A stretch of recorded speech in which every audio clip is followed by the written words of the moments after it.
پیکا کے تحت آپ تمام حضرات کو مجبور کر دیا گیا ہے، احکامات کا پابند بنا دیا گیا ہے۔ اگر آپ ان احکامات کو نہیں مانتے تو آپ کو مقدمات کا سامنا کرنا پڑتا ہے، آپ کے چینلوں کو پولیٹیکل وکٹمائزیشن کا سامنا کرنا پڑتا ہے، آپ کے اشتہارات بند کر دیے جاتے ہیں۔ لیکن صورتحال جتنی بھی گمبھیر ہو، اس میں بطور سیاستدان تحریک تحفظ آئین ہم سمجھتے ہیں کہ ہم اپنا موقف اور اپنا اعتراض ملکی معاملات پر ضرور سامنے رکھیں گے۔ اس وقت سب سے بڑا مسئلہ جس کے اوپر پورے امت مسلمہ میں اور اس سے بھی آگے بڑھ کر پوری دنیا میں جس پر سب سے زیادہ تشویش پائی جاتی ہے وہ ہے فلسطین کا مسئلہ اور ٹرمپ صاحب کا پرپوزڈ 20 نکاتی پیس پلان، جس کو ہم امن پلان بھی کہہ سکتے ہیں۔ یہاں پاکستان کے اندر جو صورتحال ہے وہ اتنی امبیرسمنٹ کریٹ ہوئی ہمارے لیے کہ ابھی ٹرمپ صاحب نے پریس کانفرنس کی نہیں تھی، ان 20 نکات کا اعلان کیا نہیں تھا کہ اس سے 2 گھنٹے پہلے ہمارے وزیر اعظم نے اس پیس پلان کی حمایت کے اندر ایک ٹویٹ کر دی۔ اس ٹویٹ میں انہوں نے جو پلان ابھی اناؤنس ہوا ہی نہیں تھا اس کو خوش آمدید بھی کہہ دیا، نام نہاد وزیر اعظم۔ اور پھر اس کے بعد جب عوامی ری ایکشن اس کے اوپر آیا، صرف پاکستان میں نہیں بلکہ ملک بھر میں اور پوری دنیا میں، تو شام کو وزیر خارجہ، نام نہاد وزیر خارجہ اسحاق ڈار صاحب وہ پریس کانفرنس کرتے ہیں اور ٹی وی چینل پر بیٹھتے ہیں اور کہتے ہیں کہ یہ تو وہ معاہدہ ہی نہیں، یہ تو وہ پیس پلان ہی نہیں کہ جس کے اوپر ہم متفق ہو کر آئے تھے۔ یعنی کہ اس طریقے سے حکومتی معاملات چلائے جا رہے ہیں کہ جہاں پر آپ کے علم میں یہ بات ہے ہی نہیں کہ کون سا پیس پلان وہ پرپوز کرنے جا رہے ہیں، اور آپ اس کے استقبالیہ دستے میں شامل ہو جاتے ہیں اور پھر بعد میں اپنے آپ کو اس سے دور کر لیتے ہیں۔ یہ ملکی معاملات کس طرح چلائے جا رہے ہیں؟ اور وہ پیس پلان یقین مانیے کہ it is nothing short of surrender. اس پیس پلان کے اندر ہم یہ سوال پوچھنا چاہتے ہیں کہ آپ نے کیا کسی سیاسی جماعت کو اس ملک میں اعتماد میں لیا؟ آپ نے کوئی نیشنل کنسلٹیشن کی؟ کیا آپ نے پارلیمان کے اندر اس کے اوپر کوئی گفتگو کی؟ کوئی عوامی اعتماد حاصل کرنے کی ذرہ برابر بھی آپ نے کوشش کی؟ نہیں۔ استعماری قوتوں کے ساتھ بند کمروں میں بیٹھ کر آپ نے فیصلے کر لیے اور اب آپ وہ فیصلے پاکستانی عوام کے اوپر تھوپنے جا رہے ہیں۔ بھلا بتائیے کہ ہم یہ بات کیسے مان سکتے ہیں کہ جو کمیٹی بنائی جائے گی اس پلان کے تحت جو غزہ کے معاملات کو چلائے گی، اور غزہ کے معاملات کو چلانے والے جن صاحب کا انتخاب کیا گیا ہے، ٹونی بلیئر صاحب، ان کا ریکارڈ کون نہیں جانتا؟ عراق وار کے حوالے سے، مسلمانوں کی نسل کشی کے حوالے سے وہ متنازع ترین شخص ہیں۔ کیا ہماری فوج وہاں پر بھیجی جائے گی؟ اور اگر بھیجی جائے گی، جس کے بہت سارے اشارے مل رہے ہیں، تو کیا ہماری فوج اس متنازع شخص کی سربراہی میں وہاں پر کام کرے گی؟ یہ ہمیں بطور پاکستانی عوام کیسے قبول ہو سکتا ہے کہ ایک وار کرمنل جس کا ٹرائل ہیگ میں ہونا چاہیے، اس کی سربراہی میں ہمارے جوان وہاں پر اسرائیل کے لیے سیکیورٹی فراہم کریں گے؟ یہ کسی بھی صورت پاکستانی عوام قبول نہیں کریں گے۔ یہ آپ کی بھول ہے۔ مجھے آپ لوگوں کا تو نہیں پتا، لیکن یقین مانیے کہ میں اپنی حد تک تو تقریباً ایک نفسیاتی مریض اس حوالے سے بن چکا ہوں کہ میں اپنے بچوں کو اس طریقے سے پیار نہیں کر سکتا۔ ان سے جب بھی شفقت سے پیش آنے کی کوشش ہوتی ہے تو ذہن میں غزہ کے بچوں کے امیجز فوراً آ جاتے ہیں، اور اس جینوسائیڈ کو کرنے والے نتن یاہو، اس کے احتساب کی کوئی بات نہیں، اس کے محاسبے کی کوئی بات نہیں۔ اقوام متحدہ نے جب آن ریکارڈ کہہ دیا کہ وہاں پر نسل کشی ہو رہی ہے، جینوسائیڈ ہو رہا ہے، تو آپ اس کو اس معاہدے کے ذریعے کلین چٹ دینے والے کون ہوتے ہیں؟ باقی دنیا نے جو مرضی ہے کرنا ہے کرے، لیکن پاکستان اس میں شامل نہیں ہونا چاہیے، اور پاکستانی عوام کسی بھی صورت یہ قبول نہیں کریں گے۔ تو ہم ان تمام معاملات کے اوپر، خصوصاً جس طریقے سے فلسطین کے معاملات ڈیل کیے جا رہے ہیں، یہ جو نام نہاد اسمبلی ہے، اس کی کوئی تو توقیر کریں، اس میں ہی کم از کم آ کر اپوزیشن جماعتوں کو اعتماد میں لینے کی کوشش کریں، بتائیں کہ آپ کیا طے کر آئے ہیں اور کیا آپ کی گفت و شنید چل رہی ہے۔ عوام کو اعتماد میں لیے بغیر، نیشنل کنسلٹیشن کیے بغیر، یہ پیس پلان یا پاکستانی حکومت کا اس ضمن میں اٹھایا ہوا کوئی بھی قدم پاکستان کی اپوزیشن کے لیے اور پاکستان کی عوام کے لیے قابل قبول نہیں ہوگا۔ یہ خاموشی ہمارے لیے قابل برداشت نہیں ہے۔ فلسطین کا معاملہ ہو یا آزاد کشمیر کا، ہم دونوں کے اوپر اپنا ایک واضح موقف رکھتے ہیں، ہمارے واضح مطالبات ہیں، اور ہم پاکستان کی عوام کی بہاف پر اس نام نہاد اسمبلی کے پاس اور حکومت کے پاس کوئی مینڈیٹ نہیں ہے۔ ہم پاکستان کی عوام کی کے بہاف پر یہ مطالبات کرتے ہیں کہ پاکستان کی عوام کو فوراً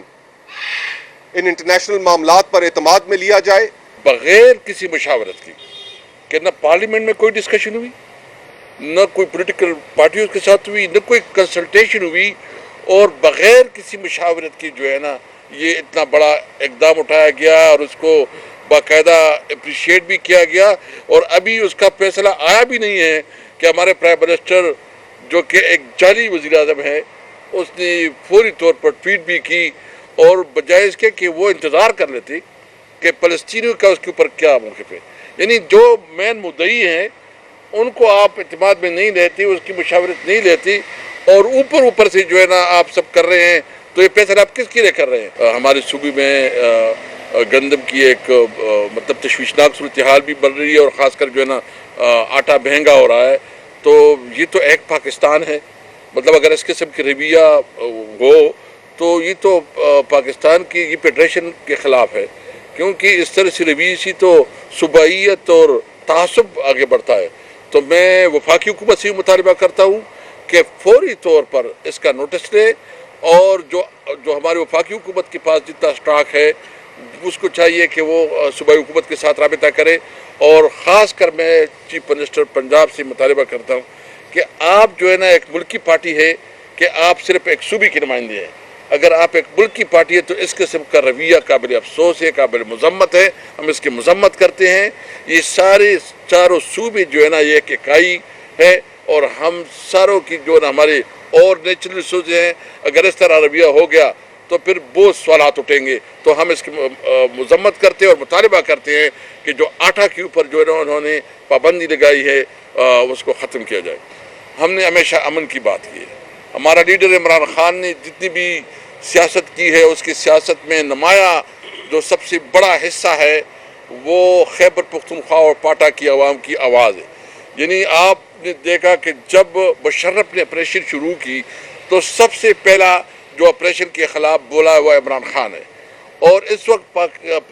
خیبر پختونخوا میں اور خاص کر پاٹا میں 21 آپریشن ہو چکے ہیں، 21 آپریشن ہو چکے ہیں۔ 21 آپریشن کا نتائج آپ کے سامنے ہے۔ کیا اس نے کوئی بہتری دکھائی ہے؟ کیا دہشت گردی ختم ہوئی ہے؟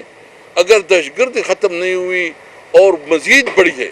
اور جو نوجوان ہیں وہ مزید اس طرف جو ہے نا اٹریکٹ ہوئے ہیں، تو اس کے لیے متبادل راستے اپنائے جائے۔ ہم ضرور کہتے ہیں کہ آپ کی انٹیلیجنس نیٹ ورک جو ہے نا وہ اسٹیبلش ہو،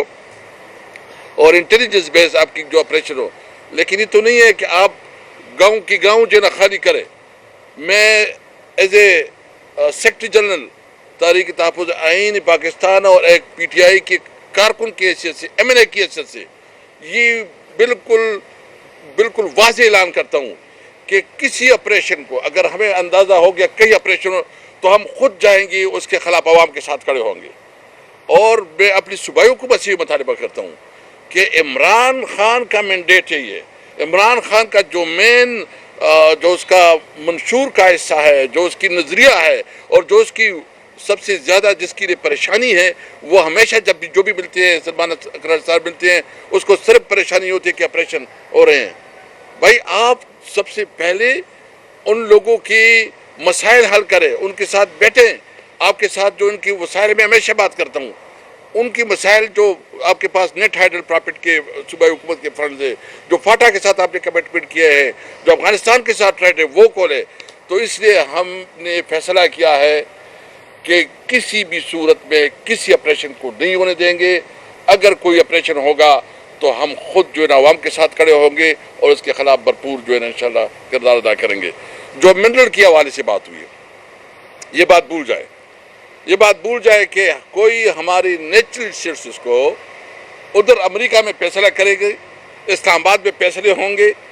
اور ہم صرف تماشا دیکھیں گے۔ ہم ضرور کہتے ہیں ہم کاروبار چاہتے ہیں، ہم روزگار چاہتے ہیں، اور ہم سمجھتے ہیں کہ سب سے پہلے جس کے علاقے میں جو معدنیات ہے، نیچرل ریسورسز ہے، جو وسائل ہے، سب سے پہلے ان کی کمیونٹی کا، اس کے علاقے کے لوگوں کا اس پہ حق ہے۔ سب سے پہلے ان کو اعتماد ملے۔ ہمارے علاقے میں ایک ایگریمنٹ ہوا ہے، یہ درہ جو علاقہ ہے وہاں کوئلے کے کان ہے،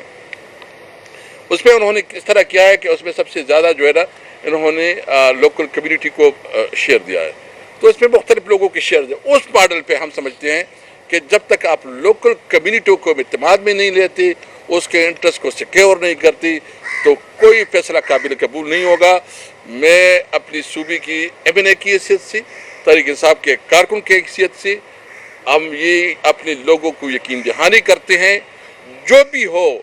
جو بھی اس میں انوالو ہو، ہم اپنے عوام کے ساتھ کھڑے ہوں گے، اور کسی بھی صورت میں ہم یہ نہیں ہونے دیں گے کہ ہمارے نیچرل ریسورسز پہ کوئی جو ہے نا قبضہ کرے یا باہر فیصلے کرے.